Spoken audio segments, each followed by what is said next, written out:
তো মিউট করার উদ্দেশ্য হলো গান কপিরাইট এর জন্য মিউট করে দিয়েছি। ওদের এনজয়টা খুবই সুন্দর হয়েছে, খুবই দারুণ হয়েছে, এই জন্য আর কিছুই বলতে পারলাম না। আসসালামু আলাইকুম, সবাই কেমন আছেন? আশা করি সবাই ভালোই আছেন, আমরাও ভালো আছি। চলে আসলাম আপনাদের একটা মেসেজ দেওয়ার জন্য। সবাই চাচ্ছেন যে আমার বিয়ের আপডেট কিছু শুনতে। আপডেট তেমন কিছুই নাই, কিন্তু আবার না বললেও আবার পারি না। যেমন দেখেন, আমরা যেরকমই, কিন্তু বিয়ের ব্যাপারটা হয় হইল ফ্যামিলিগত। তো ফ্যামিলিগত যেহেতু বিয়ের ব্যাপারটা হয়, তো মেয়ে পক্ষ আছে, ছেলে পক্ষ আছে, তাদের গার্ডিয়ান আছে। আমাদের যেরকম 5টা মুরব্বি আছে, ওনাদের এরকম 5টা মুরব্বি আছে। তারা এক জায়গায় বসে আলাপ আলোচনা করে তারপর এটার একটা সলিউশন বার করবে, এটার একটা তারিখ বার করবে। তো এই জন্য না আমরা বিয়ের আপডেটটা দিতে পারতেছি না। তো বিয়ের আপডেটটা আপনারা সবাই চাচ্ছেন যে বিয়ে ভাই কবে হবে, কবে হবে, আপডেটটা কবে দিবেন, ঠিক আছে? তো আমরা ওইভাবে আপডেটটা আপনাকে সবার আগেই দেব। যেরকম আমাদের ফ্যামিলিটা যেরকম, আপনারাও গেলাম তেরকমই। আমরা জানার সাথে সাথেই গেলাম আপনারা জানতে পারবেন। আর সর্বপ্রথম আপনাদেরই জানাবো আমরা যে আমাদের বিয়েটা কবে হচ্ছে। কারণ আমরা এই জায়গায় প্রস্তুত আছি, কি বলেন? হ্যাঁ, হ্যাঁ, যদি অনুমতি দেয় তাই কবে কি করবে, ঠিক আছে? ওনাদের 5জন মুরব্বি আসবে, আমাদের 5জন মুরব্বি আসবে। তাই আমার অনুমতি দিলে আমরা ডেট ফালাবো। আম্মু কিছু কথা বলবে, সেটা আপনাদের মাঝে তুলে ধরবো। যেমন মেয়ের পক্ষে অনুমতি দিলে আমরা মনে করেন আল্লাহ জানতে পারলাম, আল্লাহ আপনার কাছে বলতে পারবো, তাছাড়া তো আর কোনো সময় বলতে পারবো না। তো এখন মনে করেন মেয়ের পক্ষে যদি আমাকে বলে যে আমরা অনুমতি দিলাম, আপনারা মুখ তারিখে আসেন, এসে বসেন, বসে বললেন কবে ডেট ফালাইব না ফালাইব, তারপরে এসে আমরা আপনার কাছে বলতে পারবো, তাছাড়া তার বলতে পারবো না। বিষয়টা হয়েছিল এরকম, আমি যদি আন্দাজে আপনাকে ডেট দিই কিংবা আমরা নিজেরাই যদি একটা ডেট বার করি, তাহলে হয় না। কারণ আমরা চাচ্ছি ফ্যামিলিগতভাবে সব কিছু সম্ভব করতে। এটা এমন তো না যে আমরা পালিয়ে বিয়ে করছি, কিংবা আমরা মিডিয়ার সামনে এসে, আপনাদের সামনে এসে আমরা রিলিজ দিয়ে দিলাম যে আমাদের বিয়ে হচ্ছে অমুক তারিখে। এটা করলাম না, ঠিক আছে? তো আমাদের 5টা মুরব্বি আছে, ওনাদের 5টা মুরব্বি আছে। তো সবাই এক জায়গায় বসে এটা ডেট বার করবে, কবে কি ভালো হয়, কি আদৌ হবে কি না, ঠিক আছে? বিয়ে তো এই জায়গায় হবে, এটা ডেফিনেটলি। কিন্তু সময়ের কারণে আমরা আপডেটটা দিতে পারছি না। এর জন্য চিন্তা করলাম যে ছোট্ট করে আপনাদেরকে একটা মেসেজ দিই। তো মেসেজটা দেওয়ার উদ্দেশ্য এরকমই যে আপনারা হতাশ হইবেন না। অবশ্যই আমাদের বিয়ে, এতটুক আপনাদেরকে একটু বুঝিয়ে রাখতে পারি যে রিসেন্টলি কিছু হতে যাচ্ছে, রিসেন্টলি কিছু হতে যাচ্ছে। তো যেটাই হবে আপনাদেরকে জানানো হবে। তো এছাড়া আমার কাছে আর কোনো আপডেট নাই, খালি এতটুকুই আপডেট দিলাম যে যাই কিছু হবে রিসেন্টলি হবে। তো এটা হওয়ার সাথে সাথে আপনাদের কাছে অবশ্যই খবর চলে যাবে। যেহেতু আমার আব্বু আছে, আম্মু আছে, ওনার আম্মু আছে, ভাই আছে, তারপর ওনার গার্ডিয়ান আছে। আমাদের এই জায়গায় আমার আব্বু আম্মু ছাড়া কেউই নাই। আমার 2টা মামা, 2টা মামাই বাইরে থাকে, আর চাচাও নাইকা। আমার দাদির একটা মাত্রই ছেলে আর একটা মাত্রই মেয়ে। তো আমার ফুপুর সাথে তেমন একটা যোগাযোগ নাই, তারপরও চেষ্টা করব ফুপুর সাথে যোগাযোগ করার জন্য। সে অনেক দূর থাকে, এই জন্য আর তার সাথে যোগাযোগ এখন তৈরি হয় নাই, তবে হবে। আমাদের জন্য দোয়া করবেন, কারণ নতুন জীবনে পা রাখতে যাচ্ছি। এটাই আমার কাছে অনেক কিছু পাওয়া। নতুন জীবনটা জানে আমরা সুখে থাকতে পারি, শান্তিতে থাকতে পারি। তা আমাদের জন্য দোয়া করবেন। আর রিসেন্টলি যাই হবে আপনাদের মাঝে আমরা তুলে ধরবো।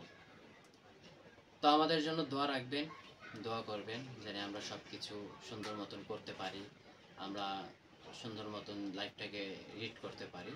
এটাই আমার মানে আপনাদের কাছে চাওয়া। তো আমার পাশেই থাকবেন, আমার সাথেই থাকবেন, আমাকে ভালোবাসবেন। ভিডিওটা ভালো লাগলে চ্যানেলটাকে সাবস্ক্রাইব করে যাবেন, বেল আইকনটা বাজিয়ে যাবেন, আর লাইক কমেন্ট শেয়ার এটা তো অবশ্যই করবেন। তো হালকা পাতলা আম্মু সকালবেলা কি করতেছে, খাওয়া দাওয়া কি দিয়ে হবে, এগুলো একটু আপনাদের সাথে একটু শেয়ার করব। আর আপনারা বলেন যে কমেন্ট করে যে আপনাদের দুই ভাগিনা নিয়ে আপনারা কোথাও ঘুরতে যান, একটু দেখান। তো অমন করে কিছুই পারি নাই, কারণ ভাগিনাদের ফ্রেন্ড সার্কেল আছে, তারা এক এক জায়গায় যাইতে চায়। তো তাদের মাঝখানে তো আর আমরা যেতে পারি না গার্ডিয়ান হিসাবে, কারণ যেতে পারি না এই জন্য একটা ফ্রিডম কাজ করে না।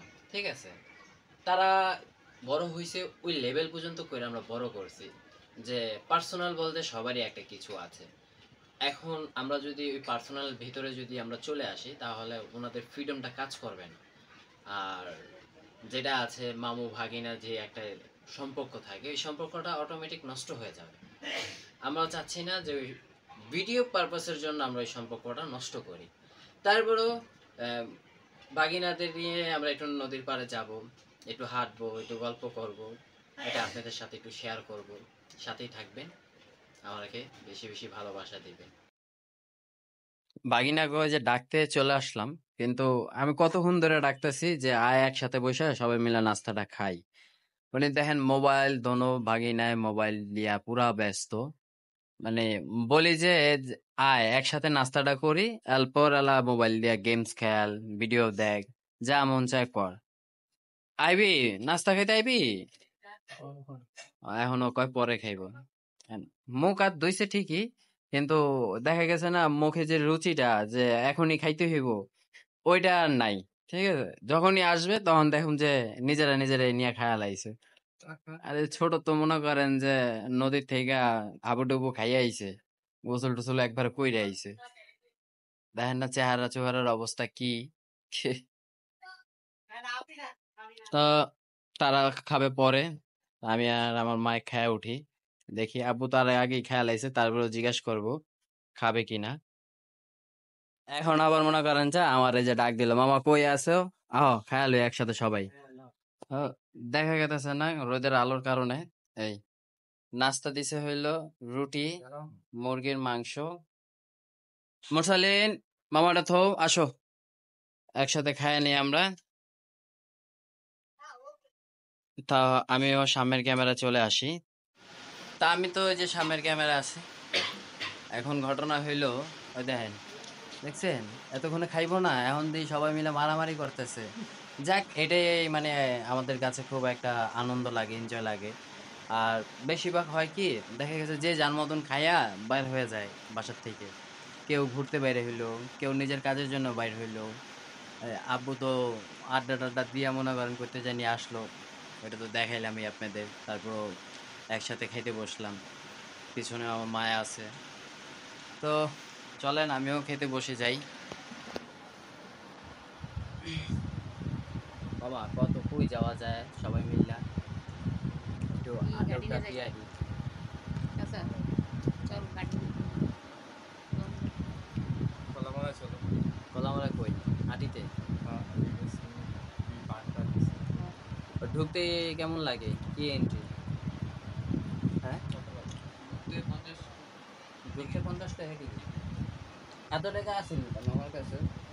আল্লাহ, এই টাকা যদি ভাই আমাদের কাছে থাকতো, তাহলে ইয়ারে যে সকাল সকালে রুটি চাপাইতাম, 5 স্টার হোটেলে যা নাস্তা করতাম। নাই বিদায় তো যে রুটি চাপাইতেছি, এই হাত দিয়ে হয়েছে গা। কয়জনের রাখ দিয়েছি?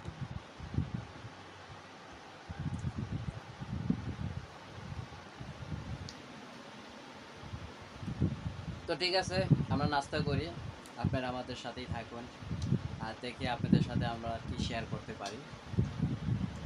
বাগিনার জিজ্ঞাসা করলাম কোথায় যাওয়া যায়, বাগিনা বললো যে চলো মামা আরটিতে যাই। মুখে খাবার তো ঠিক মতন কথা বলতে পারলাম না। আচ্ছা যাই হোক, বাগিনারে জিজ্ঞাসা করলাম আটি যাই। তা এখন আমার বলতেছে যে মামা ঢুকতে টিকিট লাগবে 50 টাকা। তো বাগিনারে বললাম যে ঢুকতে যদি 50 টাকা লাগে, তাহলে এনে পয়সা কি আর ওই যে রুটি চাপান লাগে, তাহলে তো আমরা 5 স্টার হোটেলে যাই খেতে পারতাম। এ দেখেন বড় বাগিনা হাসতেছে, কিছু বলো, তুমি কিছু বলো। কি করবো কইতে পারবো না, ছোটটারে তো দেখেনি, এরে খুব কম দেখা যায়, কারণ এইলো বন্ধু বান্ধব নিয়ে এনজয় করার জন্য পুরো বেস্ট। যেখানে যাবে এনজয় করবে।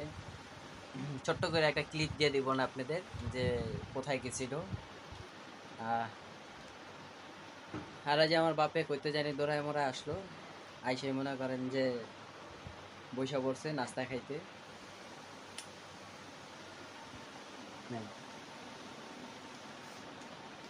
তো ঠিক আছে, দেখি দুই বাগিনারে নিয়ে একটু নদীর পাড়ে যাওয়া যায় কিনা। আপনাদের সাথে এই বিষয়টা আমরা একটু শেয়ার করতে চাই।